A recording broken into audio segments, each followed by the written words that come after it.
show you what happened when we tried calling this particular service and entering the phone number here at WBAI and other places. Take a listen to this. Please enter your area code and telephone number. Please hold while we check your count. Our radio show's been going for about 4 or 5 years now. We've basically built up an audience talking about things like this. A lot of people don't think they're hackers, but they're interested. And so what we do is we reach out to a lot of regular people, ordinary people, that just want to know how their phone works and how it can be used in bad ways. Like just tonight, for instance, we talked about an 800 number anybody can call to find out the total amount of someone's phone bill, anyone's phone bill. That's something people should know about, and hackers are the people that discover it and discover the potential abuses. Of course, we also get blamed every time something goes wrong, but that's part of the game. For them, the phone system is almost a holy grail. Back in the 80s, before people in this country were really on the internet the way they are now, before these kids really knew about the internet, the phone system was the most complex, most marvelous, most beautifully constructed computer system that they could imagine to traipse around in. It would be almost as if they were architecture students and they wanted to go inside the most magnificent cathedral in the world and look at what someone else had designed and built. That was how they approached the phone system.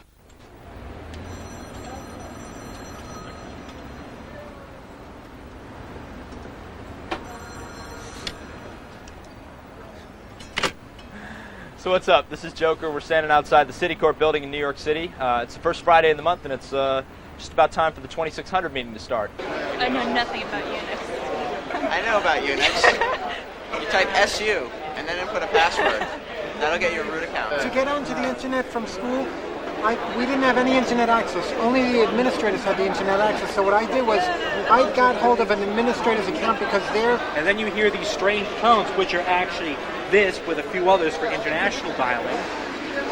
And then the operator says, "This is the United States calling, are we reaching?" Hangs up. And you hear dial tone. I had been assigned to do a story about hackers.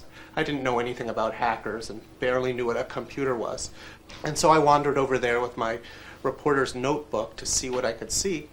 And lo and behold, there were scores of these kids hanging around, talking this language that I didn't understand.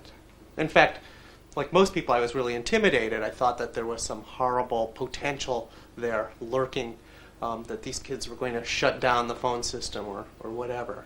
They have one? Yeah, this thing called the whole... But as he later found out, hackers claim their aim is to explore, not disrupt. Most of the hackers that are out there are non-destructive. They're simply out there to learn. They're out for the challenge. A lot of them are hacking, to use the term, things other than computers. Things that are perfectly legal. Steve Wozniak and Steve Jobs were hackers. What did they wind up creating? Well, Apple Computer. Hackers more or less created, what's now the internet. I'm into communications. Computers got me. The reason I'm involved in computers right now is because of communications, the internet. So I'm a phone person. Most of the writing about hackers was very general, giving you an idea of this frightening hacker menace that's out there and referring to the hackers only by their scary hacker handles like Acid Freak and Fiber Optic. Well, our book was an attempt to go beyond that and say, these are boys named Mark and Eli, and here is exactly what they did, sometimes in all of its boring details, sitting in their rooms for hours, typing, drinking caffeinated beverages, and eating chips. The American media criticized the book for being too sympathetic to hackers. Judging from the reaction, some of the hackers didn't see it that way. But did the Quitners deserve to have their phone hijacked? I'm not saying what was done in Revenge was correct or appropriate, but it's something to be expected. If you upset someone, they're obviously going to react in some manner. It's not something that difficult. It's not that difficult at all. Call the phone company and say, "Hi, I'm Josh." It's really, that's a matter of social engineering. It's basically proving to the other person who you are. That you are for real, and that's what basically it is. could call up the secretary and pretend to be somebody inside there and be like, look, I'm sitting at my terminal, I don't know what's going on, what do I need to type, or, blah, blah, blah, blah. 9 times out of 10, if you convince them enough, they'll give you the login and the password that you need to get into the system. Having been fooled by the hackers, the New York telephone company NYNEX gave Josh and Michelle an unlisted number. But within 3 days, the hackers were back on the line. And then when we went on our book tour and we were in San Francisco one night, we tried to call home to talk to our sitter and see how everyone was. And we dialed our phone number, and instead of connecting here, we were connected to a 900 number sex line. This was a challenge the phone company couldn't ignore. They decided to rewire the house from scratch. So they put new cable and pair in, delisted us as a residence, created a phony company name for us, and listed us as a business. Well, that worked for about 2 weeks. But maybe the problem is that once you get involved in the hacker world, you have to expect to be hacked. Well, if you write a book about murderers, should you expect to be murdered? I don't think it's reasonable, but I don't particularly care. I mean, it didn't hurt us in any way. It was silly. It was sort of pranksterism. It was an annoyance. But frankly, it gave us lots of things to talk about on our book tour, So if this is their idea of hurting us, hurt us some more.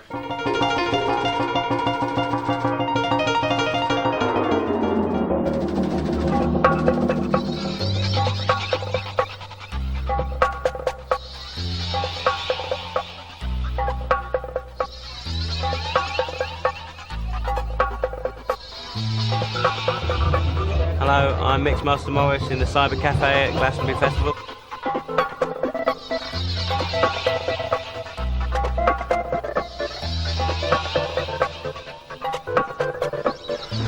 I've been over the world for the last 10 years and helping to spread lots of left field weird music.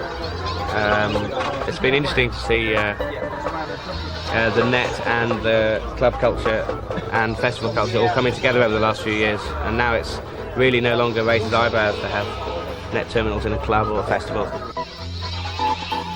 The Zippy Massive is emerging. It's a natural head-on collision between, modern technology and, the remains of the 60s thing. I've done this site, I call it a site for sore ears. Which is just to clue people into all the underground ambient and techno clubs that I've been playing at. It's basically my homepage. With having new tracks up, it means that people who are in South Africa or New Zealand or places where it might not be easy to get underground techno records, they can actually check out the music and be informed by it. Where else can we go? Well, some other artists in Britain have got sites up and they're running. There's people like Global Communication. They have a really, really beautiful site. They're ambient and techno crew from Somerset, so they're local to here. They're playing up in the Big Chill Field this weekend. Daniel is like a young techno prodigy. He's down here this weekend. He's got a page which is very pretty that a lot of people have been raving about. So it's got lots and lots of information. He's a total bedroom cyber freak. Sofa, it's an ambient club in Norwich. I'm just seeing what they were up to. Alright. Sofa Ambience Guide to the UK. That's their new page, let's check it out. As you can see, they've already got 3 on their list, and I can guess it's going to be Oscillate here and Big Chill down here. The only other ambient clubs in Britain, I've got little pages for them on my site. There's clubs like Sonora in Glasgow, Blue Room in Edinburgh. But now, I think after Big Chill, more and more London clubs are starting to get this idea that you can do something else with your club space and just have, another lowest common denominator disco and like more commercial corporate dance music. I think people are going to start to work more and more animations into these things, and they're going to start to become like moving magazines. And I think the web has really been the one area that's really put the net into overdrive.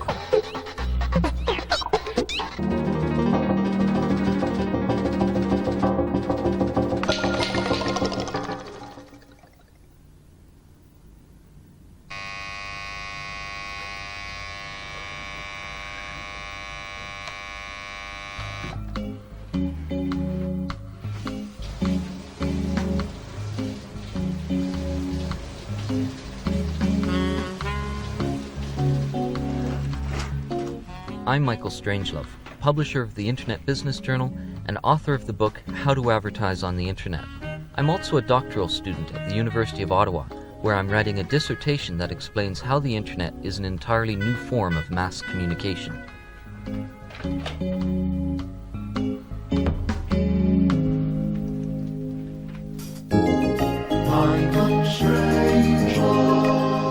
On the internet, you've got 30 million consumers today, and in 10 years, probably 500 million consumers. Today is the time to begin to learn how to reach them. Today's the time to begin to learn how to re-engineer your corporation to internet-based communication. What I've tried to do is I've tried to teach the business community how to advertise on the internet in an internet-friendly manner, how to respect the community. Business will do business in cyberspace. Marketing will take place. And it's the business community, it's the advertising industry that will have to adapt and change, not the internet. Everything started for me on the internet about 6 years ago when I wrote a directory of electronic journals and newsletters on the internet. The Association of Research Libraries published it. 6 months later, imagine 6 months from getting on the internet, 6 months later I had my first book out, and as a result of that I was perceived of as being a world expert in electronic publication and scholarly publication on the internet, and got invited to speak around the world about this and wrote some articles. And that was the first indication, or my first experience, of one of the most central dynamics of the internet, and that is its ability to create a career and to create a sense of expertise almost at light speed. Companies can ignore the internet at their greatest peril. You have no choice but to get out on the internet. The internet community is armed with the most powerful force in history, and that is the force of feedback. For the first time ever, you can get pure feedback from your customers.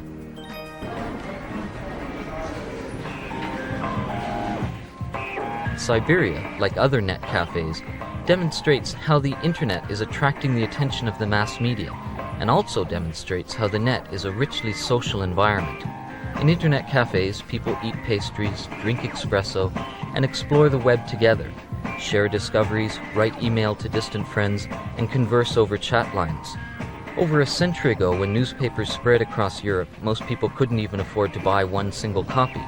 So people went to cafes and coffee shops to read papers that were provided by coffee shop owners. Now today, people that do not wish to buy a computer, modem, and internet account are going to wired internet cafes like Cyberia, where you can sip on cafe au lait and surf the World Wide Web to your heart's content. The new breed of internet entrepreneurs are using cyberspace to carve out careers and businesses for themselves. And Cyberia represents the first retail outlet of cyberspace. For 25 years, the internet and cyberspace has been hidden from us, the domain of computer geeks and academia. But now, around the world, you can walk down the street and enter into the world of the internet through the coffee house. And as we've seen, the media feeding frenzy that is taking place represents the fascination and the potential of this new second Gutenberg revolution. On the internet, the only way that you can advertise effectively is think in terms of creating community. People want to be part of the content, part of the cyberspace environment that you create. You can't just take a brochure and put it up on the internet. You've got to take that brochure, that advertising text, and turn it into an interactive magazine that people can participate in, people can talk about in internet relay chat areas or news groups, and that people can leave messages and comment on and leave their content and contribute their content. Otherwise, you're going to give them no real reason to return, to participate, to pay attention to your noise in an extremely noisy, crowded environment.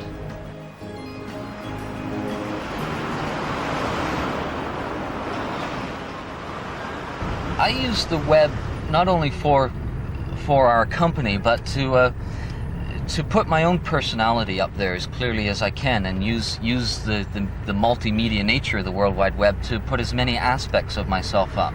What I do is I do what I want to do. I be the person that I want to be. I speak in jeans. I sing a song. I put myself up nude on the net. I tell the truth about my marriage and my failed marriage and my struggles in business and my struggles in life.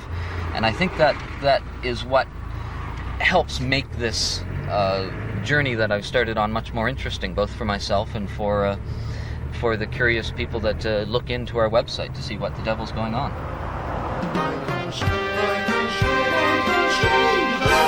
When you create a web page for yourself, whether it's a biography, a personal history, or a resume, you are marketing yourself in cyberspace according to the dynamics of the wired information age.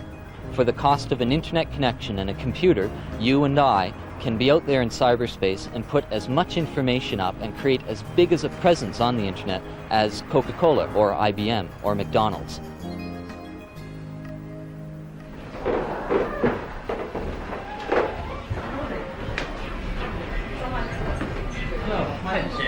Good afternoon, how are you? Very well. You're looking for Robin, aren't you? Yes, I am. Sure, come this way. Thanks.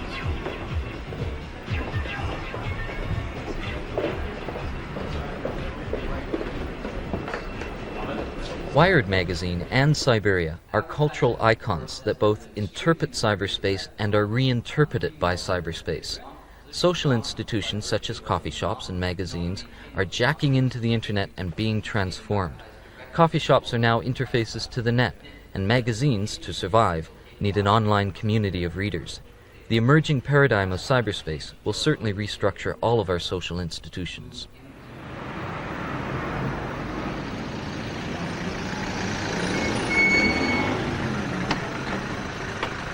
You know, I don't think that the British have anything to worry about when it comes to competing in cyberspace. You've got entrepreneurs leading the way, business conferences happening.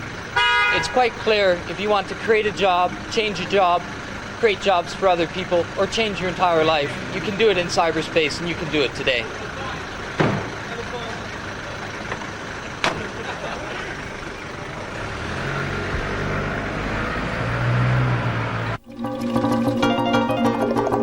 For more information about Internet access providers and details of a BBC educational video about the Internet, send a large stamped-addressed envelope to The Net, P.O. Box 7, London W5 2GQ. Next week in The Net, shop till you drop from the comfort of your couch. From Finland, a special report on remaining anonymous. And from Austria, the lowdown on interactive art. And finally from The Net.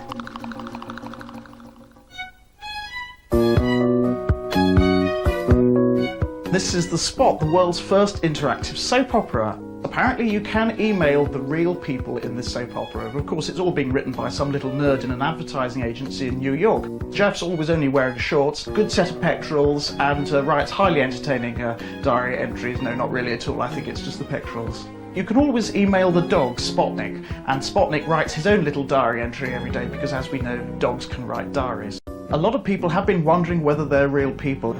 If I wasn't real, could I do this? It'll be interesting to see whether Tara becomes the Bet Lynch of The Spot.